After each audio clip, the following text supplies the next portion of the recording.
Assalamualaikum warahmatullahi wabarakatuh. Shalom, Om Swastiastu, Namo Buddhaya, Salam Kebajikan. Perkenalkan, nama saya Ali Pranadesi dengan IPM 225101007 dengan teman saya. Perkenalkan, nama saya Dewi Sarisweta dengan IPM 225101052. Kami dari Prodi Teknik Informatika Fakultas Ilmu Komputer Universitas Medsos Indonesia Medan. Di sini kami akan mempresentasikan hasil kerja kelompok kami yang dimana judulnya adalah Modul Input Output Mata Kuliah Arsitektur dan Organisasi Komputer dengan dosen pembimbing Pak Filipus Tarigan, Eskom, Mkom. Konsep input-output, definisinya adalah input-output adalah sebagian dari struktur sebuah komputer yang berfungsi sebagai pintu gerbang bagi CPU untuk dapat berinteraksi dengan lingkungannya atau environment-nya. Nah, environment CPU dapat berupa peralatan-peralatan lain di luar CPU seperti peripheral. Peripheral itu seperti hard disk, CD-ROM drive, sensor, dan mouse, dan sebagainya. User adalah manusia atau kita sendiri. Peripheral adalah semua jenis device atau peralatan yang berinteraksi dengan CPU melalui modul input dan output. Nah, ada 3 jenis peripheral. 1. Human readable peripheral. Sifat-sifatnya berinteraksi dengan user atau manusia, monitor, keyboard, mouse, mikrofon. Nah, yang kedua, machine readable peripheral. Sifat-sifatnya interaksi antara mesin berlangsung campur tangan dengan user, contohnya hard disk, sensor, aktuator. Yang ketiga, communication peripheral. Sifat-sifatnya koneksi dengan device lain melalui jaringan atau saluran komunikasi lainnya seperti Bluetooth dan modem. Interface atau antarmuka. Interface adalah device atau peralatan yang berfungsi membedakan antara dua buah sistem yang akan saling berkoneksi dan melakukan data exchange. Ada 3 jenis perbedaan. Pertama, perbedaan level tegangan voltage. Yang kedua, perbedaan kecepatan transfer data atau BPS. Yang ketiga, perbedaan protokol. Jadi, dengan menggunakan interface yang sesuai, maka proses interkoneksi atau pertukaran data antara dua atau lebih device akan dapat berlangsung dengan aman dan sempurna. Catatan seperti hardware interface, maka ada pula software interface, yaitu jenis program atau device yang digunakan sebagai sarana penghubung antara yang pertama software dengan software, yang kedua hardware dengan software, yang ketiga hardware dengan hardware. Fungsi model input-output. Yang pertama ada control dan timing, yang kedua CPU communication, yang ketiga device communication, yang keempat data buffering, 5 error detection. Oke, di sini kita dapat melihat diagram dasar sebuah modul input dan output. Nah, di sini ada diagram dasar sebuah peripheral. Diagram dasar sebuah peripheral dibagi menjadi 2 blok, yaitu yang pertama blok kontrol logika terdiri dari 2 jenis sinyal, yaitu yang pertama sinyal kontrol adalah sinyal yang berasal dari CPU berfungsi untuk mengendalikan perangkat, contoh signal read dan write.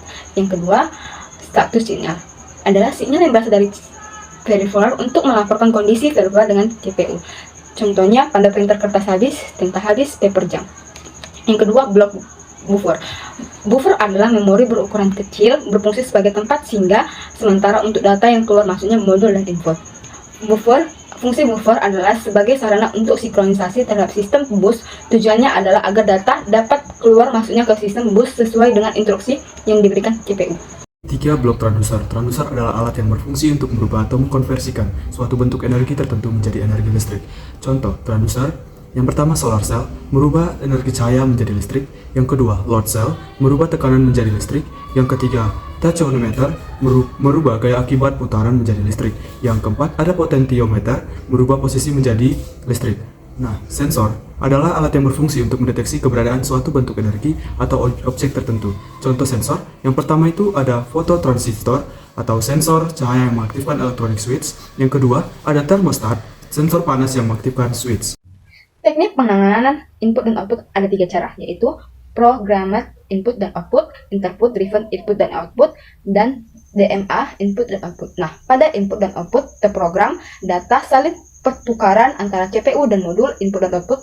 CPU mengeksekusi program yang memberikan operasi input dan output kepada CPU secara langsung seperti pemindahan data, pengiriman perintah baca maupun tulis, dan monitoring perangkat.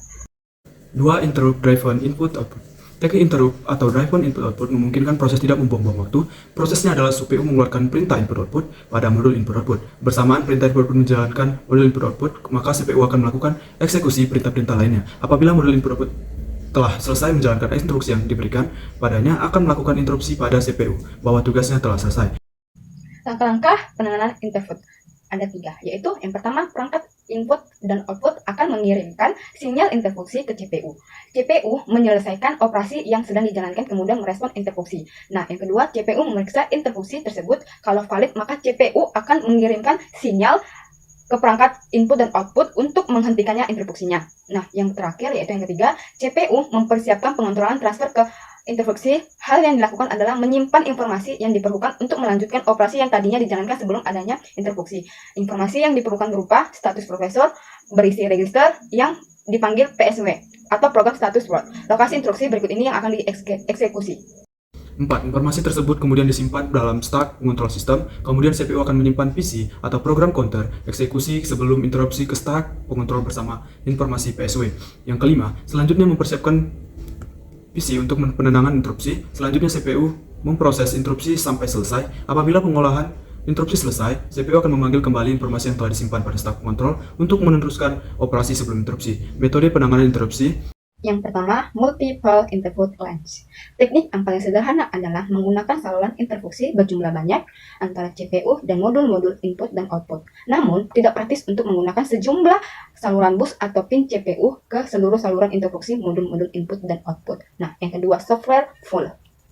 Alternatif lainnya adalah menggunakan software full. Prosesnya, apabila CPU mengetahui adanya sebuah interupsi, maka CPU akan menuju ke rutin layanan interupsi yang tugasnya melakukan full seluruh modul input dan output untuk menentukan modul yang melakukan interupsi. Kerugian software full adalah memerlukan waktu yang lama karena harus mengidentifikasi seluruh modul untuk mengetahui modul input dan output yang melakukan interupsi. 3. Daisy chain. Teknik yang lebih efisien adalah daisy chain yang menggunakan Harvard Wall. Seluruh modul input-output tersambung dalam saluran interupsi CPU secara melingkar. Apabila ada permintaan interupsi, maka CPU akan menjalankan sinyal acknowledge yang berjalan pada saluran interupsi sampai menjumpai modul input-output yang mengirimkan interupsi. Yang keempat, arbitrasi bus. Dalam metode ini, pertama-tama modul input-output memperoleh kontrol bus sebelum modul ini menggunakan saluran permintaan interupsi. Dengan demikian, hanya akan terdapat sebuah modul input-output yang dapat melakukan interupsi. 3. Teknik direct memory access atau disebut dengan DMA. Nah, teknik yang dijelaskan sebelumnya yaitu input atau output yang terprogram interput driven input atau output memiliki kelemahan, yaitu proses yang terjadi pada modul input atau output yang melibatkan CPU secara langsung. Hal ini berimplikasi pada kelajuan transfer input atau output yang tergantung pada kecepatan operasi CPU. Kerja CPU terganggu karena adanya interupsi secara langsung. Nah, bertolak dari kelemahan di atas, apalagi untuk menangani transfer data bervolume sangat besar, dikembangkan teknik yang lebih baik yang dikenal dengan Direct Memory Access DMA. Di sini dapat kita lihat diagram blok DMA. Cycle Scaling. Dalam melaksanakan transfer data secara mandiri, DMA memerlukan pengambilan alihan kontrol bus dari CPU. Untuk itu, DMA akan menggunakan bus bila CPU tidak menggunakannya, atau DMA memaksa CPU untuk menghentikan sementara penggunaan bus. Teknik terakhir lebih umum digunakan, sering disebut cycle scaling. Sementara penggunaan bus bukanlah bentuk interupsi, melainkan hanyalah penghentian proses sesaat yang berimplikasi hanya pada kelambatan eksekusi CPU saja.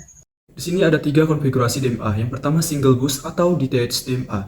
Prosesor DMA input-output memory. Karakteristiknya, yang pertama itu sederhana. Yang kedua dia murah. Yang kedua, kelemahannya adalah jumlah siklus bus terlalu tinggi sehingga kinerja sistem bus kurang optimal. Nah, di sini kita bisa melihat integrate DMA atau disebut dengan diagram integrate DMA ini input atau outputnya. Nah, karakteristiknya modul input dan output dan DMA diintegrasikan dalam satu blok. Terus siklus bus berkurang dan perancang DMA lebih rumit. Yang ketiga, input-output bus DMA. Sistem busnya ada prosesor, DMA memory, kemudian DMA terdapat 3 input-output busnya. Nah, karakteristiknya, menggunakan bus khusus yaitu input-output bus untuk menangani koneksi dengan input-output, siklus bus sangat kurang, kinerja DMA lebih efisien. Itulah hasil presentasi kami. Terima kasih sudah menonton. Saya akan tutupnya dengan pantun. Pulang kuliah dengan jalan kaki sampai ke rumah. Saya tutup presentasi ini. Salam hormat dan terima kasih. Shalom.